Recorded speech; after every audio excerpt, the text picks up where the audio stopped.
¿Qué tal comunidad? Mi nombre es Infilosophy.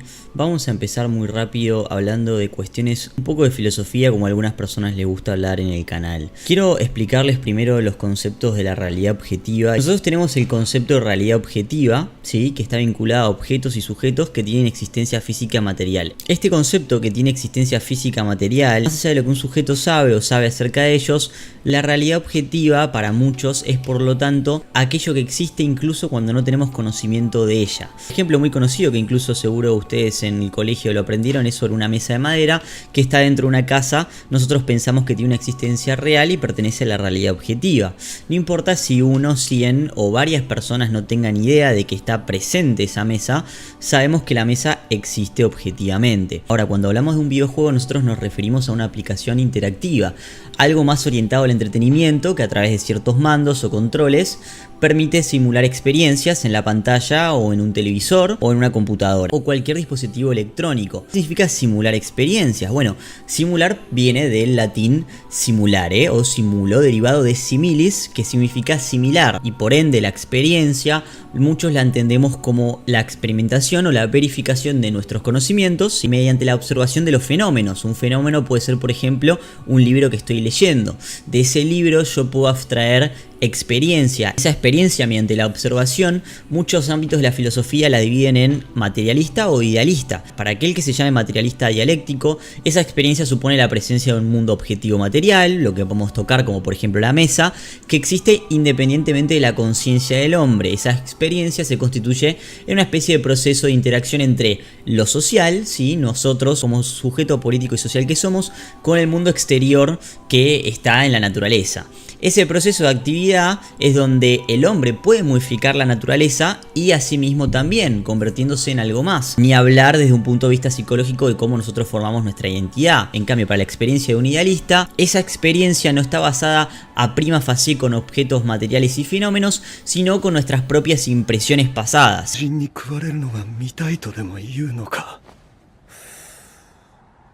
なんでってそりゃ面白いからだろ。どうかしてると思うか。でも人は残酷なのが見たいんだよ。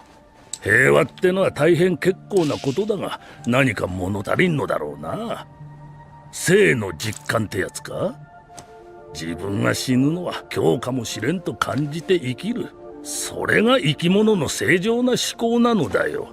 俺はその日を受け入れる心構えがある。なぜならこうやって残酷な世界と向き合い理解を深めているからだ。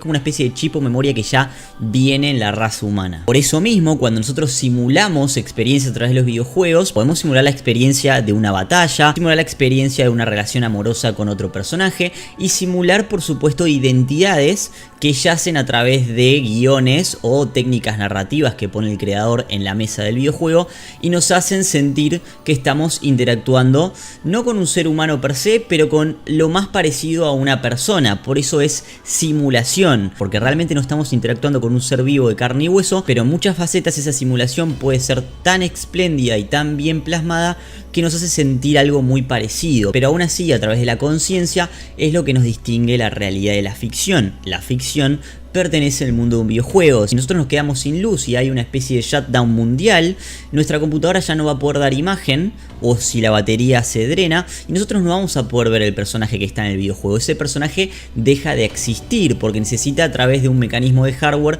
para poder renderizar. Por eso hablamos de simulación de experiencias. Cuando nosotros vemos activistas o políticos que intentan tergiversar esa noción de la simulación y los datos empíricos que pueden ser plasmados en la realidad, tenemos a lo que yo llamo juicio personal una disonancia cognitiva, ¿sí? Porque no podemos decir que un ser humano es igual a un personaje de un videojuego, como no podemos decir que un personaje de videojuego representa completamente las nociones de un ser humano, sino que puede replicar aspectos, personalidades, físicos, pero no necesariamente es exactamente un ser humano. Y yo puedo objetar lo mismo en cuestiones de perspectiva perspectiva de género. Así tengamos un personaje que tiene partes masculinas o femeninas, es simplemente una simulación y por ende la perspectiva de género, como es intrínsecamente humana y ellos mismos dicen que se basa en la construcción social a través de la identidad del individuo, por eso podemos nacer hombres y después cambiarnos el género hacia una mujer o como ellos dicen realizar transiciones de género, y a veces se confunden las ideas del concepto biológico, las ideas de las orientaciones